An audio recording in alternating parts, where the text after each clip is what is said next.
مولانا آج کا میرا سوال جو ہے وہ پردے کے متعلق ہے۔ روز ہم دیکھتے ہیں ٹی ویز پر ڈیبیٹ چلتی رہتی ہیں پردے کو لے کر کہ پردہ جو ہے عورتوں کی حق تلفی ہے، ان کو دبایا جاتا ہے۔ جو اسلام دشمن طاقتیں ہیں ان کا کہنا یہ ہے کہ پردہ جو ہے عورتوں کے اوپر ظلم ہے، ان کو گھروں میں دبا کر رکھو۔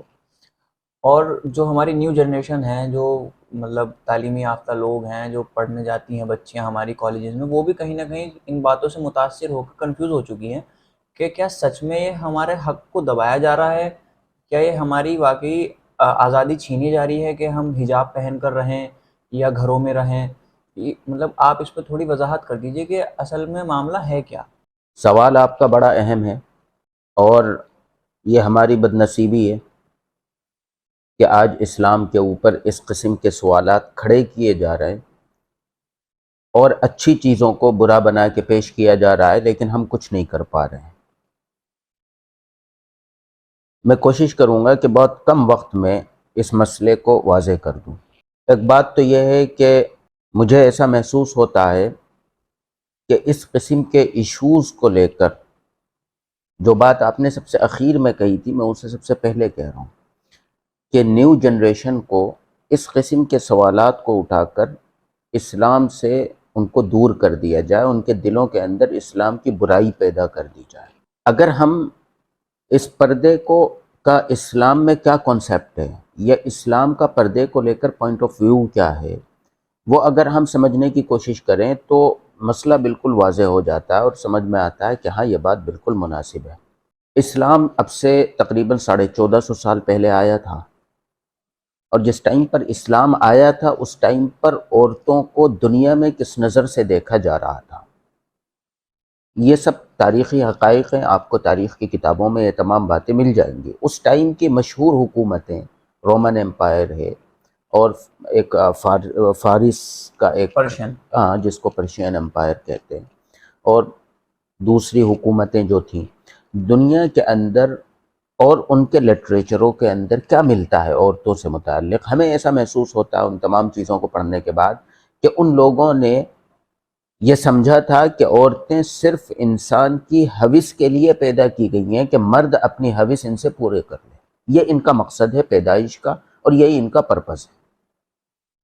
لہٰذا انہوں نے اس ٹائم پر عورتوں پر جو ظلم کیے ہیں ان کی ایک لمبی داستان ہے، اور اس کا اثر یہ ہوا تھا کہ عورتوں نے بھی اس بات کو تسلیم کر لیا تھا خود، جس کی وجہ سے انہوں نے اپنی زینت کو سب کچھ سمجھتے ہوئے اس کا ظاہر کرنا شروع کر دیا تھا۔ لہٰذا اسلام نے آ کر یہ بتلایا کہ عورتوں کا پرپس یہ نہیں ہے، بلکہ یہ بھی انسان ہیں، ان کے اپنے کچھ حقوق ہیں، ان کی اپنی کچھ زندگی ہے، اور ان کو زندگی کیسے گزارنی ہے یہ تمام باتیں اسلام نے بتلائیں۔ اور جو وہ پوائنٹ آف ویو تھا اس ٹائم کا، اس کو ختم کرنے کے لیے اس نے کہا کہ نہیں، اب آپ ان تمام چیزوں کو ختم کر دیے، آپ کو یہ دکھاوا نہیں کرنا ہے، اپنی زینت نہیں دکھانی ہے، لوگوں کو یہ شو نہیں کرنا ہے کہ آپ اس ذہنیت کو آج بھی اپنے ذہن کے اندر لیے بیٹھے۔ اس کی ایک چھوٹی سی مثال میں آپ کو دیتا ہوں کہ آپ یہ دیکھیے کہ آج یہ کہا جاتا ہے کہ عورتیں باہر کام کرنے جائیں جیسے مرد جاتے ہیں، اور بہت سے شعبوں میں، بہت سے ڈپارٹمنٹ میں عورتیں کام بھی کر رہی ہیں، پرائیویٹ سیکٹرز میں بھی اور گورنمنٹ جاب میں بھی آپ دیکھیں گے تو عورتیں ہیں۔ تو میں یہ پوچھتا ہوں کہ جو عورتیں بازاروں میں جاتی ہیں، گھومتی پھرتی ہیں اور جاب کرتی ہیں، پردہ نہیں کرتی ہیں، اور ادھر مرد بھی ایسے ہی ہیں جو دنیا کے کام کرتے ہیں، گھروں سے نکلتے ہیں، بازاروں میں اور فرموں کے اندر جاتے ہیں، کام بھی کرتے ہیں، گھومتے ہیں، بظاہر ان میں کوئی فرق نہیں ہے، لیکن مجھے فرق نظر آ رہا ہے۔ فرق کیا نظر آ رہا ہے کہ مرد جب نکلتا ہے تو وہ ایک نارمل وے میں نکلتا ہے، یعنی کوئی خاص اپنی کپڑے کا اور اپنے میک اپ وغیرہ کا خیال نہیں کرتا، ایسے ہی چلا جاتا ہے، ٹھیک ٹھاک کپڑے اگر اس نے پہنے ہوئے ہیں۔ لیکن اس کے برخلاف عورتیں جب نکلتی ہیں تو ان کا رویہ کیا ہوتا ہے؟ میں یہ سمجھتا ہوں کہ وہ لوگ، جو عورتیں آج مردوں کے ساتھ کام کر رہی ہیں، وہ چاہے کسی قوم، کسی مذہب سے تعلق رکھتی ہیں، وہ جب دنیا کے اندر نکلتی ہیں تو وہ اپنے میک اپ کو سب سے پہلے درست کرتی ہیں۔ بالکل۔ اس کا کیا مطلب ہے؟ ہم اس سے کیا سمجھیں؟ ہم تو اس کا مطلب یہ سمجھ رہے ہیں کہ ہماری بیچاری یہ بہنیں جو ہیں یہ مسئلے کو سمجھ نہیں سکی اور ان کے بہکاوے میں آ گئی ہیں، وہ انہیں آج بھی یوز کر رہے ہیں۔ ذہنیت وہی ہے کہ ان کو ہوس کا شکار بنایا جائے، اور ہم یہ کہتے ہیں کہ یہ بات غلط ہے، یہ بھی انسان ہیں، ان کے بھی اپنے حقوق ہیں، ان کو ان کے حقوق ملنے چاہیے۔ اصل مسئلہ بس اتنا سا ہے، لیکن اس کو پیش کیا جاتا ہے کہ اسلام جو ہے وہ پردے کے ذریعے عورتوں پر ظلم کر رہا ہے۔ میں اس کے لیے ایک دو باتیں اور کہوں گا کہ ہم تاریخ کو دیکھتے ہیں، ہسٹری کو دیکھتے ہیں، تو بہت سے مسئلے ہمارے سامنے بالکل صاف ہوتے ہیں۔ مثال کے طور پر آج آرمی کے اندر عورتیں رکھی جا رہی ہیں، بالکل پولیس فورس میں رکھی جا رہی ہیں۔ بالکل۔ مجھے یہ بتائیے کہ کتنے پرسنٹ رکھی جا رہی ہیں؟ میرے خیال سے 2-3% سے زیادہ نہیں ہوں گی۔ ہاں 2-3% کا۔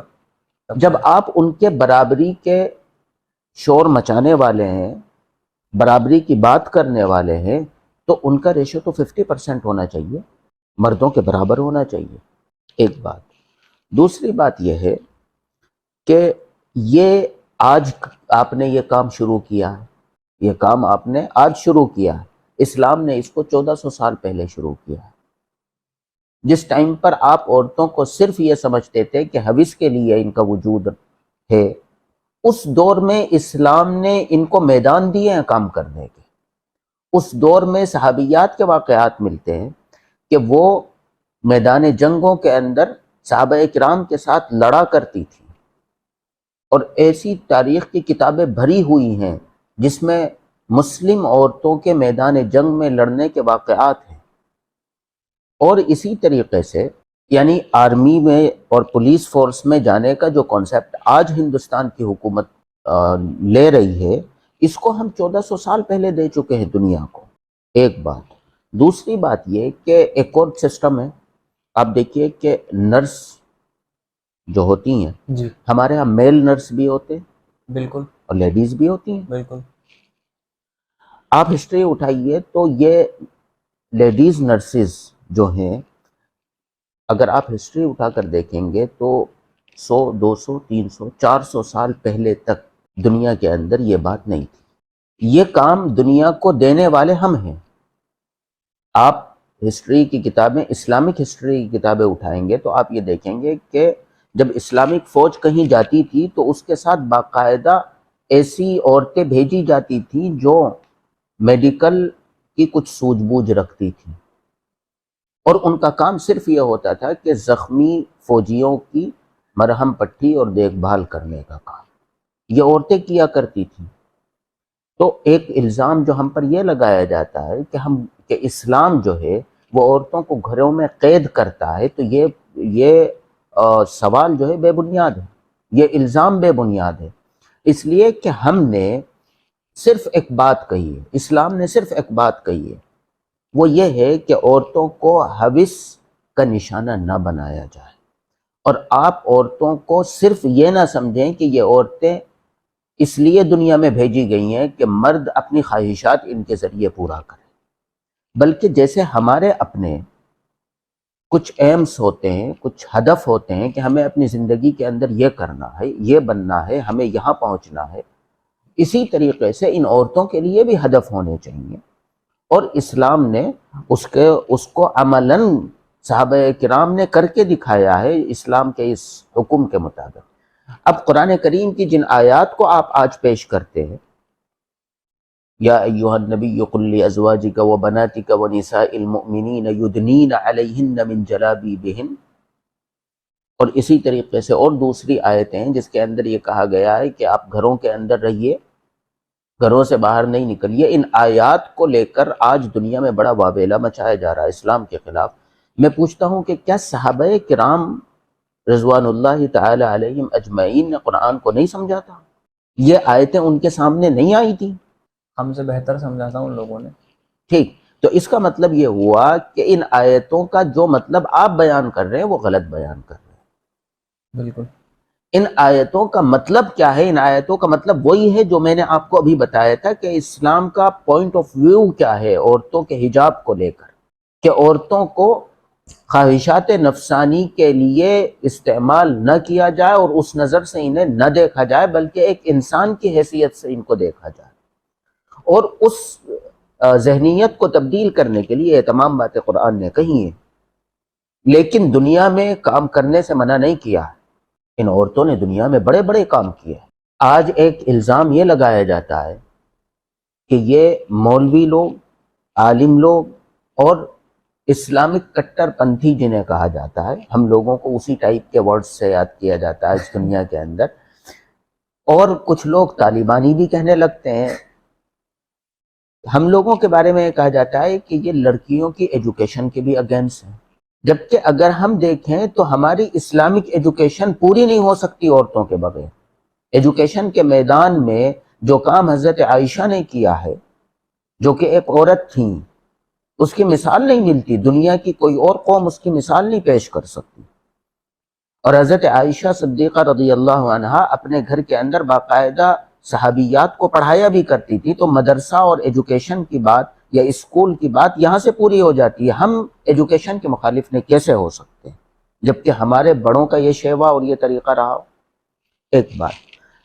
تیسری ایک بات یہ ہے، میں بات کروں کرسچینٹی پر، جوززم پر اور دوسرے جو مذاہب ہیں دنیا کے، میں سمجھتا ہوں کہ میں ہندوستان کا رہنے والا ہوں تو میں پہلے بات یہاں سے شروع کروں۔ ہندوستان کے جو غیر مسلم ہیں، جو اپنے کو کہتے ہیں کہ ہم سناتن دھرم کے ماننے والے ہیں اور ہمارا دھرم جو ہے بڑا پیسفل ہے، بہت امن پسند ہے، میں یہ کہتا ہوں کہ کہنے کو تو ہم بھی کہہ رہے ہیں، الزامات آپ لگا رہے ہیں، اور ہماری نیو جنریشن جو ہے وہ ان کے الزامات سے متاثر بھی ہو رہی ہے۔ بالکل لیکن آپ کا لٹریچر کیا کہہ رہا ہے؟ ایک بات آپ کہہ رہے ہو، ایک بات آپ کا لٹریچر کہہ رہا ہے، ایک بات میں کہہ رہا ہوں اور ایک بات میرا لٹریچر کہہ رہا ہے۔ میری ذمہ داری یہ بنتی ہے کہ میں اپنے لٹریچر کو صحیح ثابت کروں۔ بالکل صحیح بات ہے۔ جیسے میں ابھی آپ کو ان آیات کا مطلب بتلا رہا تھا کہ آپ نے ان آیات کو غلط سمجھا ہے، اسی طرح آپ کی بھی یہ ذمہ داری بنتی ہے کہ آپ کا لٹریچر جو بات کہہ رہا ہے اس کو صحیح آپ ثابت کریں۔ ہم جب آپ کے لٹریچر کو دیکھتے ہیں تو ہمیں تو یہ محسوس ہوتا ہے کہ آپ جو الزامات ہم پر لگا رہے ہیں وہ الزامات پہلے آپ پر لگنے چاہیے، ہمارا نمبر بعد میں آنا چاہیے۔ اس لیے کہ، اور میں خاص کر مسلم نوجوان نسل سے بھی یہ کہتا ہوں کہ آپ اس پر غور کریں، کسی کے کہنے پر یقین ہم کیسے کر لیں جبکہ اس کا لٹریچر کچھ اور بتا رہا ہو؟ بالکل صحیح بات۔ ان کے لٹریچر میں عورتوں کا کیا کانسیپٹ ہے اور عورتوں کے بارے میں ان کے لٹریچر میں کیا بات کہی گئی ہے، میں یہ کہتا ہوں اگر آپ وہ سنیں گے تو آپ کو حیرت ہوگی، بلکہ آپ کو ایسا لگے گا کہ اسلام نے تو کچھ بھی نہیں بات کی جو بات ان کے لٹریچر کے اندر ہے۔ اور پھر ہماری نسل اس لٹریچر کے ماننے والوں کی طرف اٹریکٹ ہو رہی ہے، یہ بڑی افسوس کی بات ہے۔ اس کا مطلب یہ ہے کہ ہماری قوم کو نہ اپنے مذہب کا پتہ ہے نہ ان کے مذہب کا پتہ ہے، نہ اپنے لٹریچر کا پتہ ہے نہ ان کے لٹریچر کا پتہ ہے، کسی نے بھی بیچ میں ان کو جو کہہ دیا انہوں نے اس کو آنکھ بند کر کے مان لیا۔ ان کے لٹریچر کے اندر ایک دو اگزامپل میں دے دیتا ہوں۔ یہ ملتا ہے کہ اگر کسی عورت کو اس کا شوہر چھوڑ دے اور پھر کوئی برہمن اگر اس سے بات کر لے تو اس کو چاہیے کہ وہ اپنے منہ کو دھوئے۔ یعنی عورت اتنی گئی گزری چیز ہے، اتنی خراب چیز ہے کہ آپ نے اگر دور سے بات بھی کر لی تو آپ ناپاک ہو گئے، آپ کو اپنا منہ دھونا پڑے گا۔ آپ عورتوں کے بارے میں کیا نظریات رکھتے ہیں؟ میں اسی لیے یہ بات کہہ رہا تھا کہ اگر آپ ہمارے اوپر الزام تراشیاں کریں گے ہمارے لٹریچر کو سامنے رکھ کے، جبکہ ہم اس کی وضاحت کرنے کو تیار ہیں اور ہم نے وضاحت کی بھی ہے کہ آپ کی سمجھ کا پھیر ہے، ہمارے لٹریچر میں جو باتیں کہی گئی ہیں آپ نے اس کو صحیح طریقے سے سمجھانے گی، تو اب آپ کی ذمہ داری یہ بنتی ہے کہ آپ کے لٹریچر میں جو بات کہی گئی ہے آپ اس کو صحیح ثابت کریں۔